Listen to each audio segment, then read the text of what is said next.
Hey everybody, I'm Jesse, producer of the No Quitting the Home Team podcast.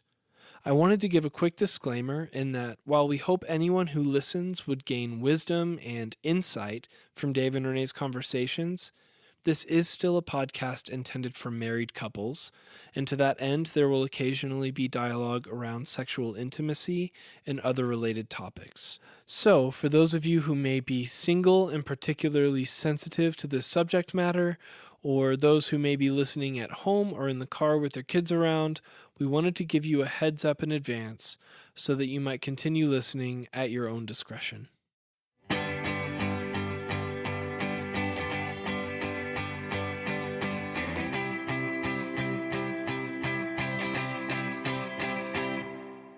Hello, everyone.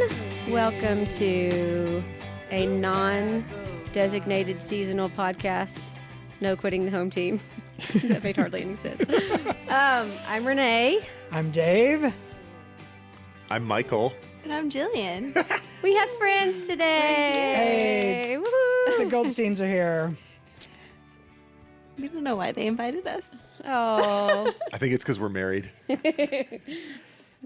On the show today, we have one of our very, very favorite couples of all time, Oh, wow. Michael and Jillian Goldstein.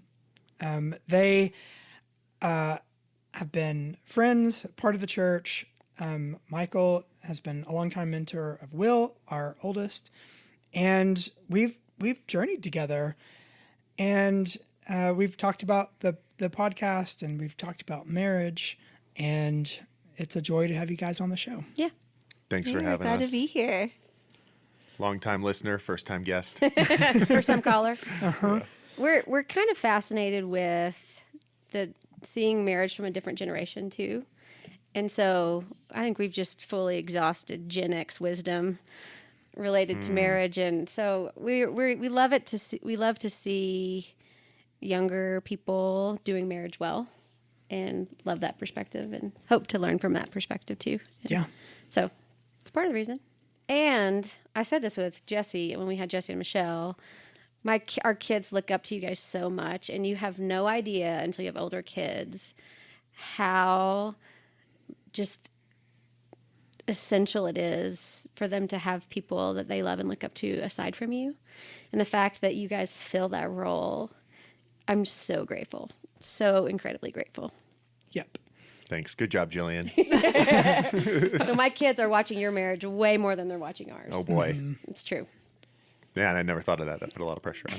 Yeah. Yeah. What's your take So on the don't- millennial? You mentioned generation. What's your take on the millennial marriages? I mentioned this last week, but I think we sort of have a baked-in commitment expectation from the front end. And it seems Regardless of how sort of we feel individually. right. And it seems like the idea of starter marriage is much more common, and the idea of like where I am and what's good for me now and what's fulfilling me now and is much more a part of your That generation doesn't sound psyche. good. That sounds bad. But I feel like that's more of part of your psyche than ours. Gotcha. Which Not you individually, per se. Yeah. for your generation. Millennials. Well, I can say we've definitely experienced a lot of couples and friendships that wouldn't like put marriage above just living their life. Yeah. And like, Are you talking about like If the they- people in our apartment Yeah, when like they're if- engaged and if we're like, are you people- excited about getting married? And they're like, nothing's going to change. yeah, they don't feel like it would be any different to Yeah. be married Yeah. and just trying to, I think that is like kind of a cultural. Yeah. And if it comes down, I think the expectation we came in with was if it comes down to like your commitment to your marriage or your personal fulfillment, I still think there was a strong undertow of commitment. And I wonder if that is different. Would you say if you had most people, millennials, if it's like commitment or like personal fulfillment and satisfaction, where do they fall on that? I think that the commitment holds if it's to your personal Right, benefit. right. So it's kind of like it's common to hear that I love them because they make me Yep. the best version of myself. Totally. Or they Totally. make me happy. And that when you ask, like, why are you together? Why do you love each other? Like it comes down to how they make me feel. Yeah. And I think that's Or cause your flourishing. right. I don't feel that way about our friends who are Christian. No, but I like think we it's definitely could cultural. say like our Christian friends got married around the same time as us or a little later, and like our non-Christian friends are just getting married right now. Right. And that's because they've often said like, you know, career is sort of really important to me. I'm not in a place right now, you know, where you get married. And so we're more comfortable staying dating a lot longer Right. and living together or whatever. Yeah. And so I think maybe they wouldn't say it, but that's kind of the implication of like, I want to be in the right spot to get married. So, which, you know, there is nuggets of wisdom Right. Right. Definitely. in that. So, but Yep.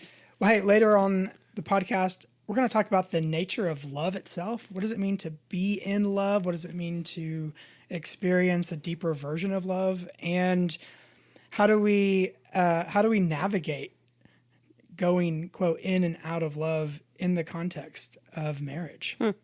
Is that something that's okay or not? Our emotions fluctuate.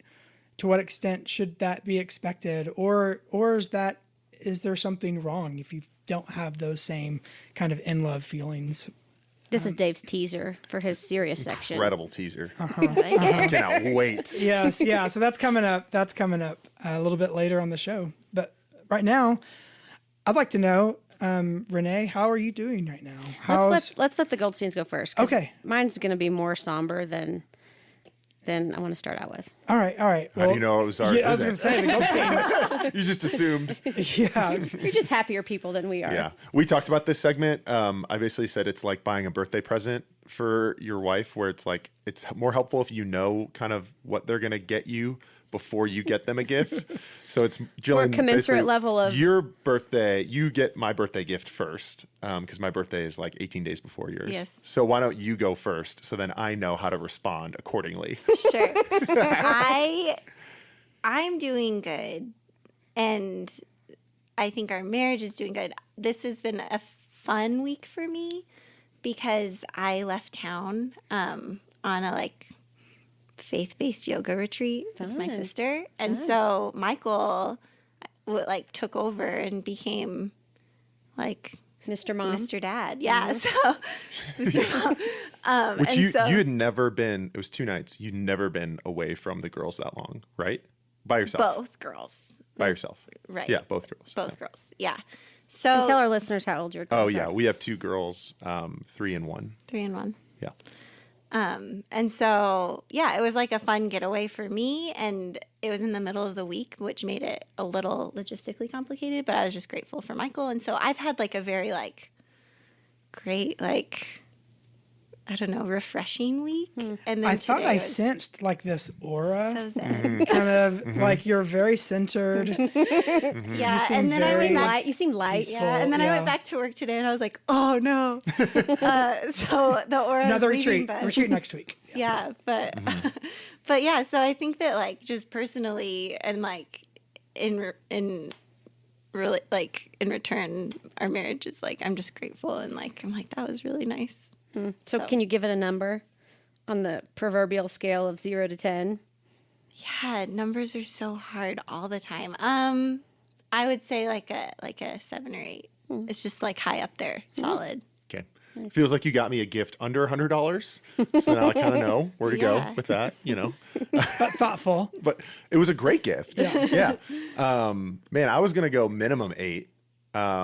You feeling really good? I was going to go 8 or 9 because I was so happy when you came back. And it wasn't because of the girls couldn't handle it. I had a blast when she was gone. It was permission to invite my friends over, and we Yeah. stayed up till midnight in the backyard watching The Simpsons and drinking whiskey. So, which isn't normally what I do when you're gone. So I was fine when you were gone, but I really missed you. And when you came back, it was so good to see you. And then I feel like our marriage, it can never go higher than your personal happiness scale for me. If your personal happiness is a 5, I can never be more sad. I can't be higher than a 5. Is he enmeshed? Yes. Yeah. A little bit. Referring, Probably a little- referring For to sure. last week. For sure. No, I can be personally happy. I'm talking about our marriage. Oh, right. For right. me, our marriage, so much the way I consider it is how Jillian is personally doing. And so when you came back and you were like clearly relaxed and like had a great time, I was like, our marriage rocks. So we're doing well Awesome. That's great. this week. That's great. What about you, Nay? Like I said, I'm going to take this somber just for a second. I hope the whole podcast doesn't go here, but quick backstory, when we first moved to Colorado, we were connected with, before Fellowship Denver started, we were connected with some couples in a community through a Bible study that really just became our community for, was it 2 years? Yeah, it was like our fellowship group. Yeah, and they were lovely, and they welcomed us in, and we were the weird people that moved from England to start a church and had no Colorado connection, and they were there for us when we were needing to get our bearings. So one of the girls in the group took her life last week, super unexpectedly, and her funeral's actually today on her 45th birthday. She's a teacher at Valor, just really well connected in the community. And I think sometimes grief produces a clarity. And I just am so grateful. Like today has been so heavy because the service was today. And I've just been thinking about her kids and her family. But I've been so grateful for you and like how God sustained you and sustained me and sustained us. So I feel like I'm very, very grateful. And like I think the small petty things we, quarrel about seem very insignificant in light of grief and tragedy. Yeah. So I think I'm just like super grateful for our marriage and what God has given us through that in kind of bad circumstances. Yeah. Yeah. Thanks So for sharing sorry. that. Yeah, sorry. So what's your number? I would go like 9 something. Oh, come on. I go 9. We haven't been in the 9s. That's just my felt reality today. With me, I'm feeling pinched is sort of the term I would use, or just a little squeezed. Not just with marriage, but like just in life right now. I feel like I'm kind of giving people in my life sort of everything they need from me, but it just doesn't feel like quite enough.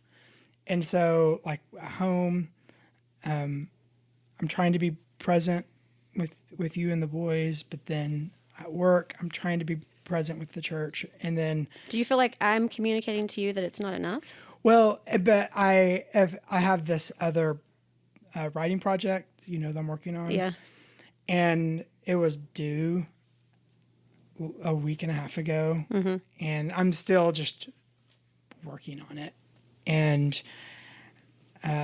so I feel like maybe just the pressure of being behind there. I feel like every spare moment I have kind of needs to be, I need to be working on that till it's done. And so I just feel like just kind of spread a little thin right now. So that's just kind of how I'm experiencing life currently as I sit in this room. Just like there's this book I read a few years ago about resilience and ministry. And the writers make this point, like part of how you kind of stay in ministry for the long haul is learning how to disappoint people at a rate they can at a rate that they can sort of endure.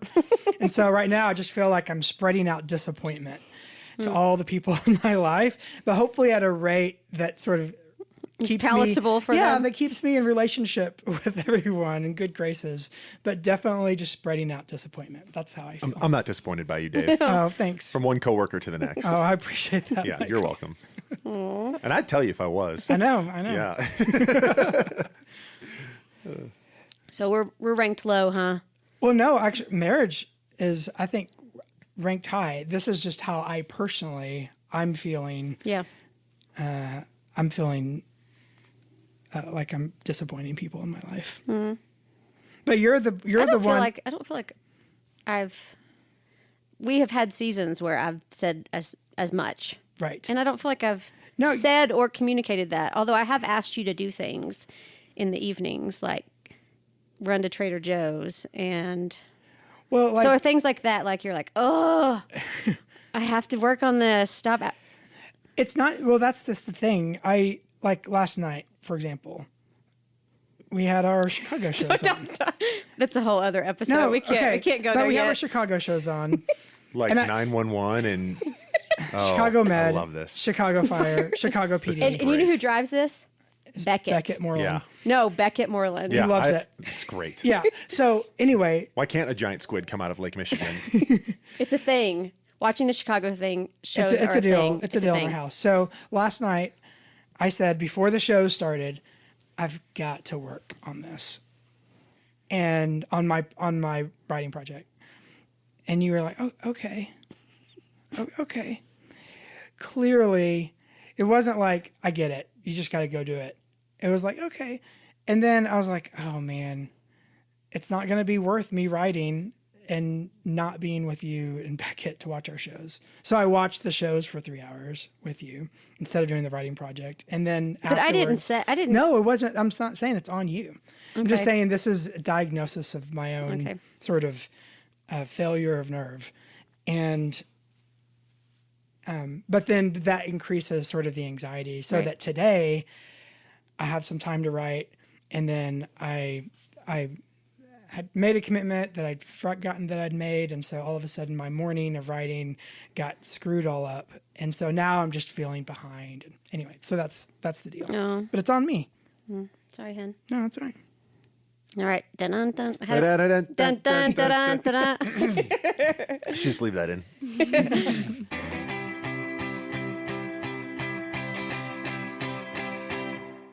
Okay, now we're going to move to our surprise question. And we have thrown it to the Goldsteins, but we'll see how they handle. You can either ask each other a surprise question or handle the surprise question any way that you see fit.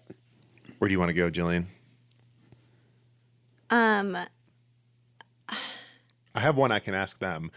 It never goes well if I ask you. You guys want So to you can ask- share a little bit what about happened? What happened? Jillian, just in Hold on. general, I've been listening to your podcast and I was like, let's play a game. Let's go through the. well, this isn't what I meant when I said that. But go ahead. Okay.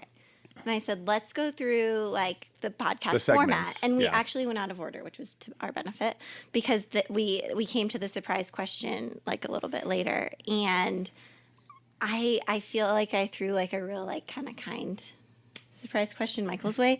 And then You're like, Michael, how did you get to be so great? I said, Tell me. I was Dave like, does I've that. been waiting my whole life to hear that question. Dave does that too. He says them. He just gives me nice ones too. Yep. and then he threw me a surprise question that I already like immediately got a little defensive about and recognized that. But then I shared this in our small group last night. But I was like, it was like I like had like shame around it, and I like didn't feel good, and I just like couldn't handle it, and I just got mad. Like it ruined our evening. Which, by the way, I knew was all present. I just felt like I had been given permission right, and I to wasn't ask- in the Unleash it. headspace. To unleash ask it. the thing And I wasn't in the headspace that to I be never like, can ask. I'm not available. So really, it's my It's my bad. fault. No. But it's a but it's a dynamic just in general with our marriage. I learned early, and I kind of learned this through doing premarital. We did premarital counseling with you, Dave. Yes. And I learned early, like Jillian isn't great with surprise questions of any kind. Not like any kind of surprise question, like, hey, I want to spend money on this thing. Can we talk about that right now? She's like, I can't talk about anything right now. Like, you have to prepare me. She's an internal processor and sort of like likes to gather her thoughts. And I'm just like, I just like to plow into things. So anyway, surprise questions for her. Like, she really needs, I think, time to think about things. So versus me, like, I love being asked questions. So anyway, that being said, I'll ask just the real simple one for you can both take. So you're this throwing one. it to us. Yeah, Yeah. as Okay, a couple. okay. As a couple. Okay. Just, what are some like really distinct ways you think you're a different person since you got married? It's a good question. That was a good question. Probably hard to, I mean, you guys are older than us. No, we're just So- old. We're just old. Yeah. You're not old. You're not old, but so it's probably hard because you were so young when you got married. But We what do you weren't think? What do you actually think? that young. You're How old were you when you got married? I was 25. Okay. I was 24. I mean, I think that's In young. Denver, you're like 15. Right. But in our context, that wasn't very young. Yeah. It was after college. What I mean, the question is though, what specifically about Mm-hmm. marriage and being married to each other do you think has changed parts of you? I think this is easy for me. I think, and my family will make this observation. Dave is, if you haven't gathered from listening to this podcast, he's way more chill, easygoing, laid back, and I'm much more type A, hard charger. And it really has. I've moved. It's been good for me, and has changed me in that it has softened. My family's even used that word, like. It has softened me and made me more flexible. And I think it's sort of taken the hard edge of being type A and it's just rubbed those edges off a bit. Wouldn't you say? Absolutely. Yeah. I think I'm a lot more flexible. I'm a lot less intense in a bad way. Definitely. And I think for me, my natural inclination, certainly before we were married, was to be accommodating in every respect. And being married to you has helped to kind of empower me to be a little bit more hard-edged. And I think be okay with sharing what I think, what I actually feel in a situation when maybe I wouldn't have done that previously. So I think it's in some ways made me more honest. Now, I will say, me sharing things that I feel in the context of our relationship, if I feel like it's going to be, potentially cause conflict, I still have to grow in that. But I think just in general, I've changed in that I'm probably more of a truthful person now than what I was when I got married. I don't know. Except yesterday. What? So yesterday. Did I lie? Did I No, lie to you remember. yesterday? So this exemplifies this perfectly. So yesterday, Dave was. I think you're at Trader Joe's. No, you were studying somewhere.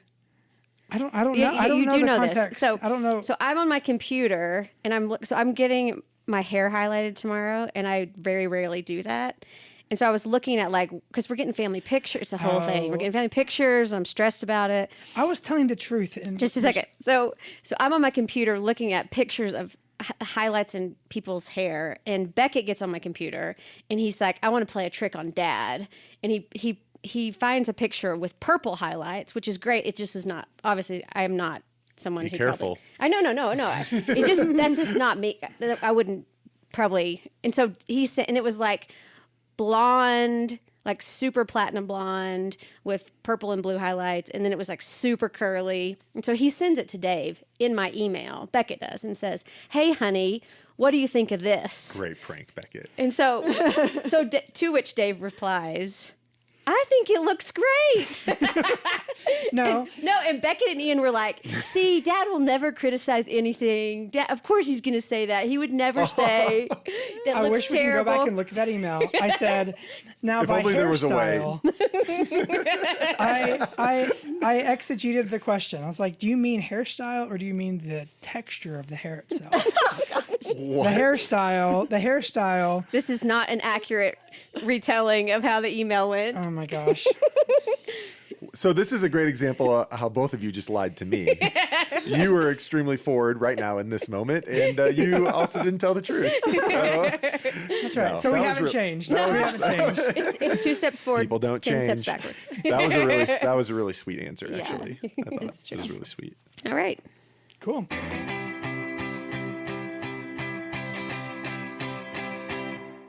Moving on. So in this section, the section which Dave previously previewed, we try to bring out sort of hard-won nuggets of marital wisdom that can just be a immediately implementable idea. And we really couldn't think of a good one for today. So we are going to actually talk about, we had a quote read at our wedding that I'm going to read. And there's something within the quote that we're going to kind of tease out. So bear with me while I read this quote by C.S. Lewis about marriage. Okay. Being in love is a good thing, but it is not the best thing. There are many things below it. There are also many things above it. You cannot make it the basis of a whole life. It is a noble feeling, but it is still a feeling. Now, no feeling can be relied upon to last in its full intensity, or even to last at all. Knowledge can last, principles can last, habits can last, but feelings come and go. And in fact, whatever people say, the state called being in love usually does not last. But of course, ceasing to be in love need not mean ceasing to love in this second sense. Love, as distinct from being in love, is not merely a feeling. It is a deep unity maintained by the will and deliberately strengthened by habit, reinforced by the grace by which both partners ask and receive from God. They can have this love for each other even at those moments when they do not like each other, as you love yourself even when you do not like yourself. They can retain this love even when each would easily, if they allowed themselves, to be in love with someone else. And this is the crux of it. Being in love first moved them to promise fidelity. This second, quieter love enables them to keep the promise. It is on this second love that the engine of marriage is run, and being in love was the explosion that started it. So, I what? feel like we have to slow clap or something. Yeah. Well, it's C.S. Lewis. So. Yeah. But what we were talking about and what we've observed is that culturally, I think in America and a lot of people in the church are addicted to being in love and equate being in love with what marriage should be. Right. So I guess I want you to kind of tease out is that explosion gone forever? And should we expect that? So like when we're in marriage for a long period of time, I think as many hope to be, that feeling, the cinematic display that we all see in every show and movie we watch, should we alter expectations to where we expect that to be gone? And what is sort of the, I guess I want you to like expand on the beauty of the second kind of quieter love and how that actually does cause flourishing when I think, and all of us have sort of the expectation of the first. Right. Does that make sense? Yeah, no, it does. And I mean, as you're reading that quote, I am reminded of 1 Corinthians 13, where Paul gives sort of a definition of what love does. And the punchline of his exposition of what love actually does is that it endures all things. So the very nature of love is something that is consistent. In fact, even compared to other like spiritual gifts and other really important things that are valued in Christian community, even love is sort of given as sort of preeminence kind of over all of that, because its quality is that it actually endures throughout eternity, because it's God's love that sustains all of us, all of his creation. So love continues, love remains. So with that in mind, then, what do we do with that first sort of, sensation, that spark? I just think most people think when that's gone that the marriage is over. Right. That you need to get it back somehow. Right. In order for your marriage to be good. Right. Exactly. Because And there really wasn't this deeper kind of vision of that second kind of love. Now, So is it gone? Should we expect that the explosion is over? it's gone forever. No, of course not. No, it ebbs and flows, and it is something that can be fostered, and your life can be structured in such a way as to create opportunity for that spark. So what's crazy about this is that whenever people talk about, I want to have that feeling again, then we begin talking about things like life discipline and life patterns that sound very unsexy and unromantic and non-spontaneous. But the reality is that it actually takes a lot of those sort of disciplined lifestyle choices that create an environment that can sort of, in which seemingly spontaneous sparks of being in love can be fostered again. But it's unless there is a commitment to those kinds of patterns, of those habits, then it probably isn't going to happen again. And that's where the C.S. Lewis quote when he said, "Falling in love really then just becomes something you can just have with someone else because it's that it's aligned with forbidden fruit or whatever." Grass is greener on the other side, that kind of thing. But with those renewed habits and patterns, you can foster significant passion and being in love. Even that, though, does ebb and flow as to be expected within the vicissitudes of life. But I don't think it's expected. I think that's the problem. I think culturally, outside and inside the church, it's not expected that first spark will fade. Well, I mean, depends on, everyone has to have their expectations adjusted one way or another. So, hopefully within the church, people have their expectations adjusted to where, like, hey, there are going to be things that happen in your relationship, maybe earlier than you expect, that might question your love for each other in that sort of first sense. And as long as people's expectations are adjusted, then they're not thrown off quite as much whenever it happens. Yeah. Have you guys gotten past, do you feel like you've been married long enough that you are past sort of the explosion phase? How many years? 7. 7. Okay. Oh, the itch. Oh, yeah. That's what we've heard. We celebrated on our 7th, and I was on a bike trip actually, but we celebrated later on our anniversary that we were like, we did it. We still haven't celebrated our anniversary. We're gonna go do that soon. Oh, right. Anyway. So where were you on your anniversary? Where was me, Michael? I was in the backcountry. You're hanging out on with a the bike bros? trip. Was this a good decision? Was this a good choice? Yeah, I had an amazing time, and we're going to a bed and Maybe I breakfast should in ask October. Jillian, was that a good choice? It's fine. But I think that 7 years, I said, I feel like we're not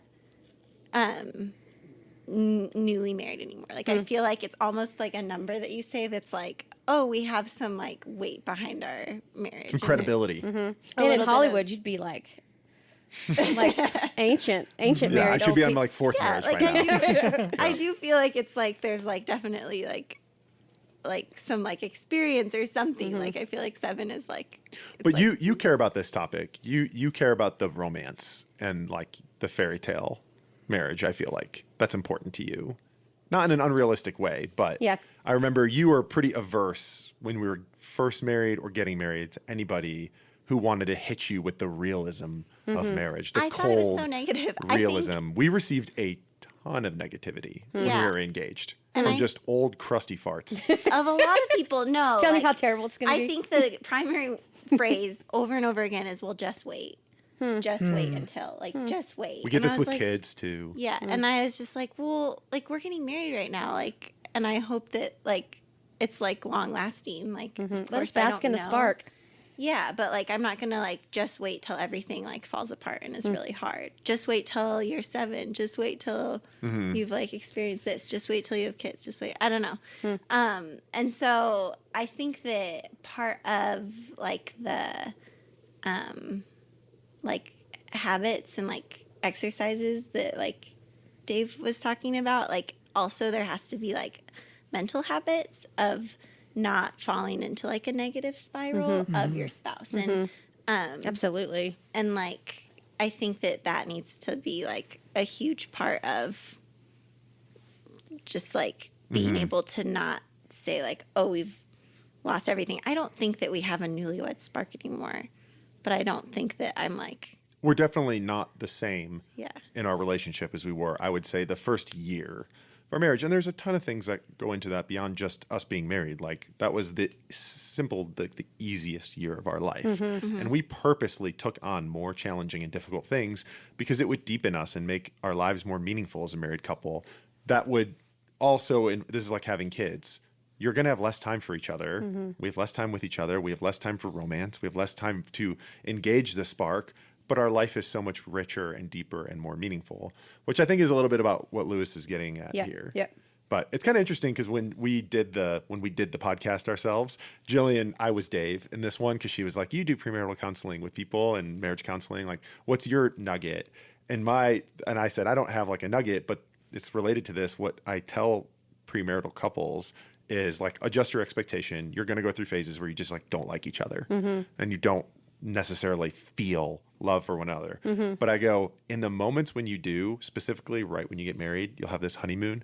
I go, keep that going as long as possible. Don't be like, well, I know we have to adjust to this quieter, as Lewis describes it, this more low key love. It's like, well, don't do it if you don't have to. Keep the spark, keep the engine roaring. While you have momentum, keep it going. Yeah, keep the momentum coal going. coming. And so, but even And then foster ways that like would keep it higher instead of like yeah, spiraling to something else. like Yep. do more of the things, Yeah. all of the things, and so. But it was when you were reading that quote by Lewis, I thought this actually describes my relationship with God in a lot of ways too. Like I think when I was in college, I definitely hit the like on fire for Jesus, rah rah passion conference faith, and I thought that's what Christianity is. And there's authors that write as if Christianity should be that way, and I've realized that a quieter faith is simple moments of reading scripture, talking about God, and being a part of a church, like unsexy sort of rhythms of faith,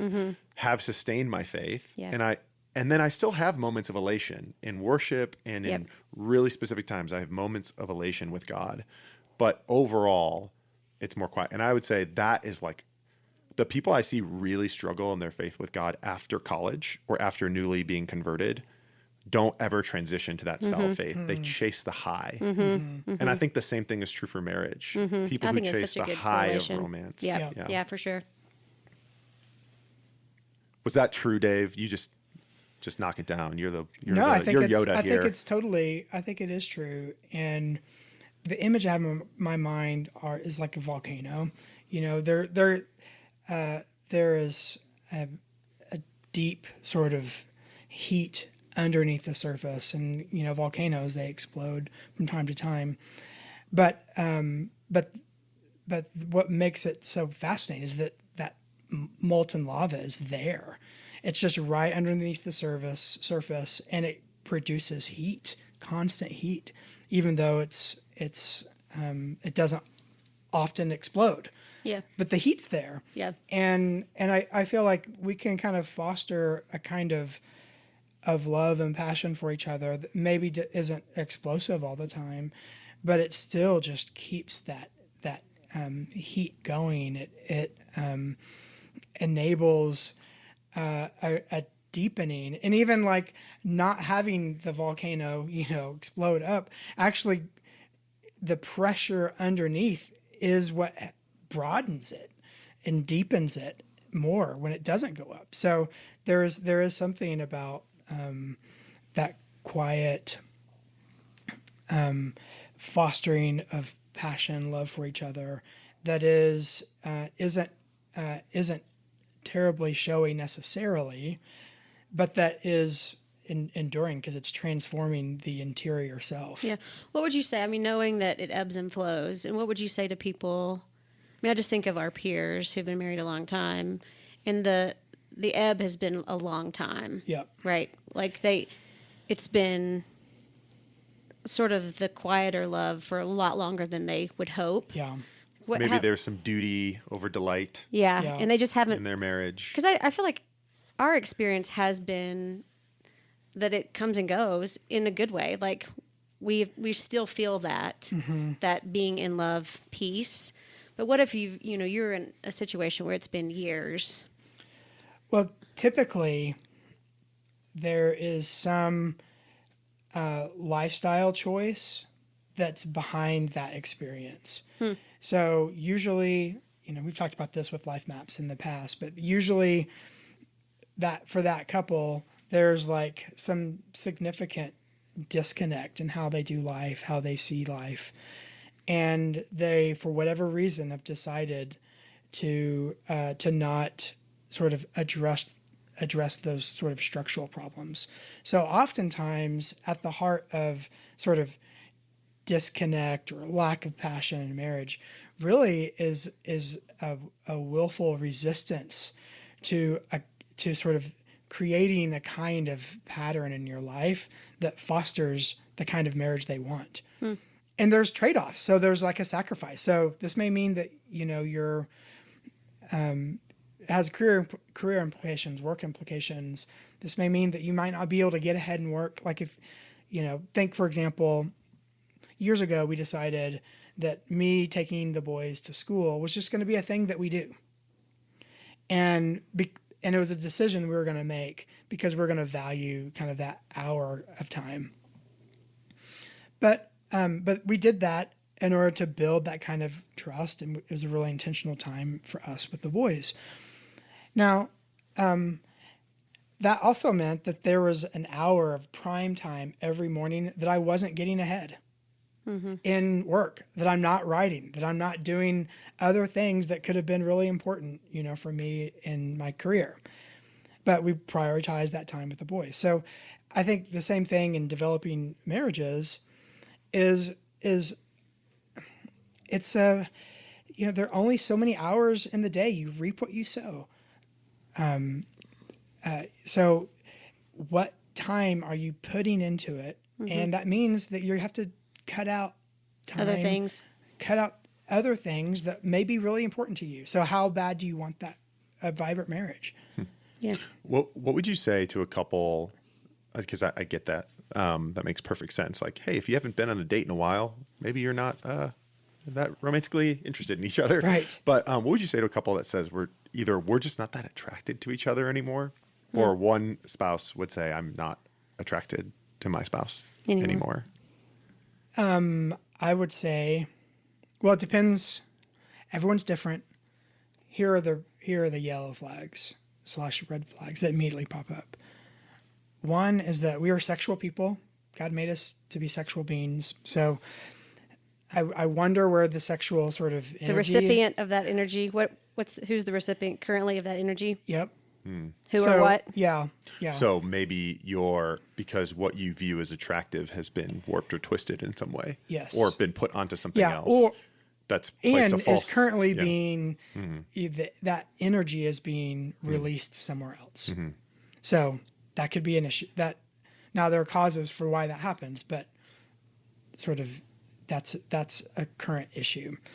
And then related, and again, this isn't always the case, but it is sometimes, and sometimes people aren't willing to admit it, is that they have romantically attached themselves somewhere else. So it's not necessarily like just an imagination, but they have a coworker, or they have someone else who they just sort of Have become their attractive ideal. Yes. And that's just a reality that's happened. And they may not admit it to themselves, but so I would kind of, in a counseling setting, I would sort of gently kind of push those ways. And then a helpful way for couples to sort of renew that spark is ask them about, hey, how did you guys meet? Tell me about how did you sort of fall in love, and have them tell the stories of their own relationship. And usually, not always, but usually you'll see them begin to sort of light up, and you'll actually begin to see some embers begin to glow kind of in their marriage and their relationship as they sort of recall, oh yeah, I kind of remember what that was like. And that's helpful to reverse Jillian, some of what you mentioned, those sort of negative ruminations that, have that kind of bitterness that happens from that can really interfere with sort of that passionate, more sensual kind of connections that you ought to And have don't for you your think, I spouse. think people's vision of attractiveness is so skewed by media and by movies. I mean, there's, also, like, there's though, no we one do who's in her change. 40s who, aside from hundreds J-Lo- of thousands of the dollars pictures of plastic- J-Lo, No, you I keep know, showing but me. there's some people who What? can maintain that.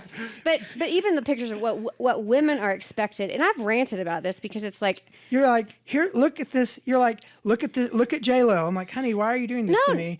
no, the expectation in some circles and some that I'm in is like I should look 20, and I'm not 20, and I have 3 kids, and I should, and we stay fit. I mean, it's not like, but I think the like you asked, like, what if you're not attracted? I think people's what is attractive is really skewed, and what a woman in her 30s or 40s, and maybe it goes both ways. I think it probably does. Should look like is really skewed. Yeah, Be well, easily influenced. It can be by- easily right. Well, influenced. that sort of answers the why do you feel that way, but it doesn't help you actually address. Right. Like, you can't tell that to someone, like, you're not attracted to your spouse anymore because Because you're you've looking been- at J-Lo and expecting your 50-year-old Yeah. wife to look like her. Right. I mean, that may be helpful in some sense. Yeah. And Dave was kind of getting at that a little bit. But Yeah. it's almost interesting, like, even just going back to the very premise of the Lewis quote, is what I find in couples, what really separates them is the couples who were like, had that spark of like ignition and passion.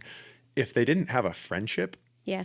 underneath it all, Yeah. then when the spark sort of died out, then they didn't really like each other that Yeah. much. Yep. And There somehow had to be a friendship built. yeah. Yep. And you see the most beautiful people in the world get divorced Yeah. from each other. And you see like guys who are no longer attracted at all to someone we would say has like model good looks Mm-hmm. and vice versa. Right. And you're so clearly physical attraction or Only goes so romantic far. spark doesn't go that far. Right. And undergirds is friendship. And so what happens is you need to learn to become friends.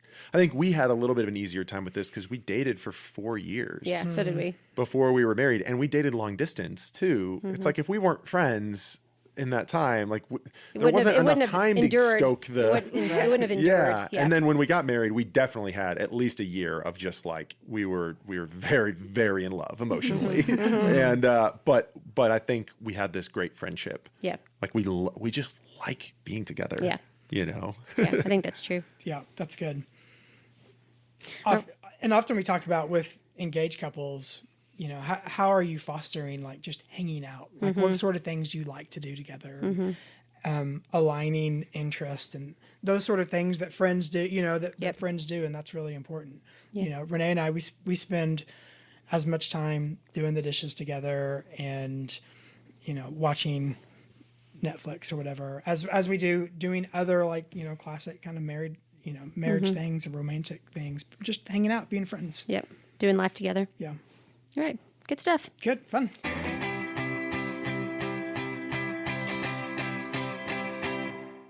All right. We're going to move to what's weird about us. And I have to say that as I was talking with Michael about this section before the podcast, he commented that he and Jillian think they are way less weird than Dave and I are. And No, that even, Michael said that. even their weirdest, she said that. even their weirdest thing is not close to our least weirdest thing. So just have to. I don't believe that. That is a lot. That's because they a have harsh judgment by Michael I Goldstein, that am what a you said? weird. Yeah, that's what I said. and I don't align. I am a weird individual.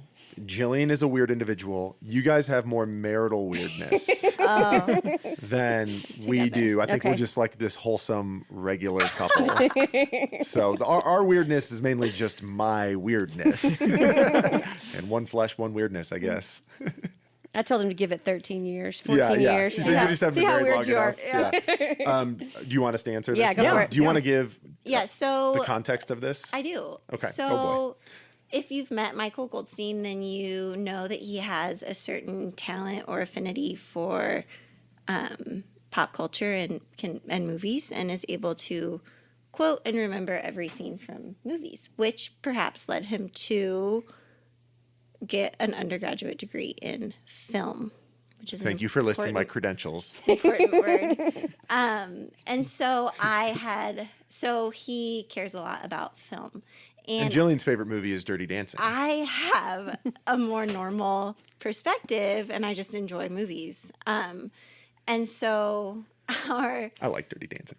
one of our most difficult aspects of marriage and is reoccurring, which sometimes there's patterns, like it's gonna last. The most difficult. I would say is picking a movie together, and it causes stress. It's kind of like, hey, what do you want to watch tonight? Is opening up It's like Pandora's box. Box. Oh my Just gosh. that. Like, does it open Like, up wounds? So Yeah. so it's like hey, so why don't we watch this tonight? And then like 3 minutes later, it's like, well, that's just because of what happened to you as a child. Is why you would think that. We're like, Of course, you just think that wanna because pick of that. who You never you want to are. watch what Yeah. I want to watch. I just so this is like a pretty reoccurring event and difficult to face, and we both enjoy watching movies, so it comes up a lot. So, but your experience, is it that Well- your experience of movies is so different that it's yeah. hard to. Yeah. Would you say you're a I'm movie willing snob? to watch. No, I don't think I'm a movie snob, and we're about to prove why. Hold on. but- he though will also is like, I don't watch movies, I watch films. So I think Oh, the answer my is gosh. yes. Which exemplifies my question not right true. then and there. Here's Yeah. the difference. I definitely Record, so I album, see whatever. there's more personality stuff involved in here. We don't have to dive into, but her primary like experience of a movie is, was it fun? That's like all she like. Was it a Did I good feel time? good? And so Jillian, oh man, I don't want to go here, but you just have some movies you like are just bad, but like so- unbearable to watch. So one it of gives the her joy. movies, But it's fun. but it brings her joy. but it doesn't. It's not critically. right. well, I like Hold on. movies that are not critically So acclaimed too. one of the movies franchises that we both can agree on and love. and enjoy together is Fast and Furious. We will watch Fast and Furious movies, and we will always agree that that is a good movie to watch. Over and over and over again. It's the Wow. marriage that Dom Toretto built. Wow. We live our marriage a quarter mile at a time. That is weird. So and shocking. This is the worst episode for Jesse to not have a mic. We will watch the 8, 9, I don't even know how many there are. We Probably watched once them a all year. during the pandemic. There was like 8 of them, and we watched them in 6 days. Figure that out. Wow. Wow. We did 1 and 2 back to back. Like we love Fast and Furious. It's like something we can agree on, so we don't fight it. Okay, there you go. There you go. I knew that you guys loved that movie, and so I tried to watch a movie. Look at Jesse. and the I scorn, made it. the I made scorn. it about 15. So 20 you're minutes. me with every movie Jillian wants to watch right now. So, but the other day, I'll say, just kudos to me. I told her, "Hey, tonight I want to watch this Cruella movie because it looks fun," and I knew she wanted to watch it. And she looked at me so skeptical, and she said, "What's the catch? I was like, you want to You want to watch this a movie that I want to watch that I know is not going to be, win any Oscars or get any whatever?" And I said, "Yes," And and you had I a great watched time. it, It was a and I lovely held night. my tongue. No, I liked it. It was you like fun. it? I mean, yeah, fun. Ish. It's good costumes. He had his opinions. Well, guys, Then that's I made weird. her watch Pig. That's Sorry. super weird. That's a good one. That's a good That's one. fantastic. All right, we have a. Is it weird? Our boys think We could tell you. it's Our boys really think it's weird. So I'll be quick because we're going a little bit long. But a few years ago, I was getting my hair colored, and I had a severe allergic reaction to hair dye. So Dave, Wait. So you promptly for the next couple of years still got your hair dyed and still had those reactions. Well, we were trying different formulas. So Right. we were experimenting with where the allergy was coming from. But it was clear that I just couldn't go to a salon and get my grays covered. So I posed the idea that maybe Dave could do it and just be really careful to not get it on my skin because that's where the allergy came in. So long story short, I now have a colorist. And I'm right here, guys. You dye her hair. I Yeah, dyed yep. Renee's hair Yeah. I think that's really sweet. every But the boys quarter. Impressive. But the boys think it's so weird. I mean, a lot of Every women quarter. pay big money to get Weird. their hair dyed. It's so. it's abnormal. I guess that's a synonym for weird. Well, what's actually become weird and maybe just great about it is that I so enjoy it. Yeah, this is weird. I like. This is Dave's this I budding really- second career. I enjoy a nice part, and Renee gets a really good part in there, and then you have to. It's sort just of kinda like slather. painting. It's painting. Yeah, it's painting, but you have to slather the color in, but you can't get it on. You can't get the on my skin. It's like Or- a game. which is like impossible to do. But we figured Lo out and how to do behold. Hey, it. Gray's in, by the way. Yeah, I know. I'm gonna get there. I'll get there. It's another topic. So this is the thing with grays and people my age. Some people it looks fantastic, and some people it doesn't. Look good And on if you're and if Cruella. you're listening to this and you have gray, it looks great. No. Dave's. I like Dave's gray face. Well, and I used to say, I have a kid in elementary school. Like, I'm just not ready to go gray yet. And it's way more noticeable when you have dark black hair. Like, people I know, I know people who are blonde and red, and you can't even tell. But when you have dark hair, it's a thing. But I don't have a kid in elementary school anymore. My youngest is in middle school now. And so my whole, the reason why I was doing it was because I still have a kid in elementary school. And my mom, that's what, my mom is 5% gray because she's Native American. Ageless. So it's like when you have a mother she's never dyed her hair once and is less gray than I am. I think that has set the expectation. But now you have someone in your I house know. that loves doing it. So Yeah. It's great. that's it.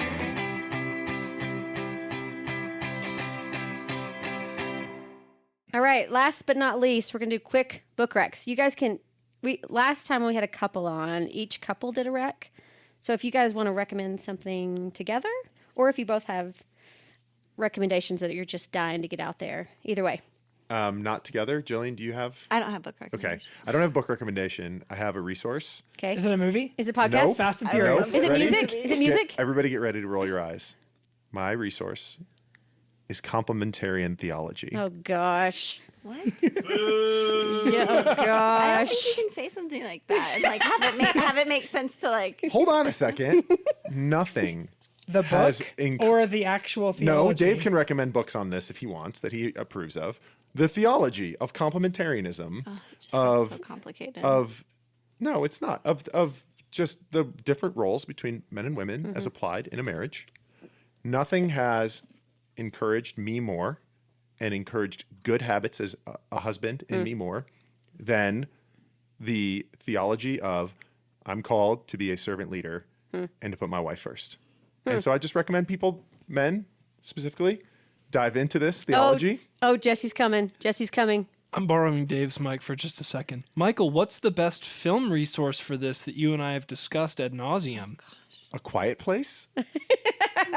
A Quiet Place is a wonderful example of theological complementarianism, of which the main character, the man, takes it upon himself to protect, to train, and to sacrifice at all costs, even his own life. Spoiler alert. no. For his children and his wife. And they all flourish as a result. And so, anyway, not very popular in our society right now, but unbelievably true to what we desire to see in marriage, and has been personally compelling for me, which I was not always of this persuasion. And when I became it increased, in my mind at least, my love for my wife and my desire to serve her. So complementarian theology. Beautiful. I feel like we're wading deeply into theology nerd waters because last week Dave suggested The Theology of the Body by Pope John Paul II. So we need to get we're really going far afield That's okay. with our book recs. You're just need really holding your listeners to a really high Yes. thought. Yes, we and- do. Well, that's why I said it, Standard. because people may not have considered it. And it's great. It was between that and watching Fast and the Furious. Not a good example. I don't know if Not a good example high of complementarian I feel like I need to theology. balance it out with some chick lit or something. It's very unpopular these days. It gets a lot of caricatures that Yeah, are it does bad. it does. And you know what? We all want it. We all want it. Except anyway. Okay. All right. Nate? We are going to do the book that I read the quote from. C.S. Lewis, The Four Loves, is just a beautiful encouragement in And love. not very theological. I know. It is a little less systematically theological, It's good. but you're right. Next week we're coming with some beach reads. That's right. All right. Well, hey, Goldsteins, so great to have you on the show. Yeah, it was fun. It was so You fun. guys are so fun to talk to. Thanks. We Good so hosts. enjoyed you. Thanks those of you who are listening, and hope to catch you next time. Bye. Bye.